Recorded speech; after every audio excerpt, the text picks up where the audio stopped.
तर रत्नागिरी जिल्ह्यात पावसाचा जोर वाढलाय, त्यामुळे नद्यांच्या पाणी पातळीत सुद्धा मोठी वाढ झाली आहे। सखल भागात मोठ्या प्रमाणात पाणी साचायला सुरुवात झाली। अधिक या संदर्भात आढावा घेतलाय आमच्या प्रतिनिधीनं। मागील 2 दिवसांपासून जिल्ह्याला मुसळधार पावसानं झोडपून काढलेला आहे। आता ही पावसाची संततधारी कायम आहे। चिपळूणमध्ये जोरदार पाऊस आहे। आपण या दृश्यांमधून पाहू शकताय की अशा पद्धतीनं पावसाचा जोर इथं वाढला आहे। यामुळे सखल भागामध्ये मोठ्या प्रमाणात पाणी साठलेलं आहे। मागील काही दिवसांपासून पावसाची गरज इथं शेतकऱ्यांना होती आणि शेतकरी पावसाच्या प्रतीक्षेत होता।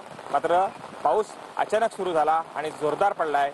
यामुळे भातशेती मोठी संकटात सापडलेली आहे। आपण या दृश्यांमधून पाहू शकता की सखल भागामध्ये चिपळूणमध्ये आता अशा पद्धतीनं पाणी साठायला सुरुवात झालेली आहे। नद्यांच्या पाण्याच्या पातळीमध्ये वाढ होताना दिसते। मात्र चिपळूणमधल्या वशिष्ठी नदीमध्ये यावर्षी मोठ्या प्रमाणामध्ये गाळ काढला गेला आणि यामुळे पाणी घुसण्याच्या घटना आहेत त्या आतापर्यंत घडलेल्या नाहीत। मात्र सखल भागामध्ये पाणी शिरल्यामुळं घुसल्यामुळं अशा पद्धतीच्या समस्या निर्माण झाल्या आहेत आणि यामुळं भातशेतीचं मोठ्या प्रमाणामध्ये नुकसान होताना देखील दिसतंय। पुष्टकांत साळगावकर, TVN मराठी, चिपळूण, रत्नागिरी।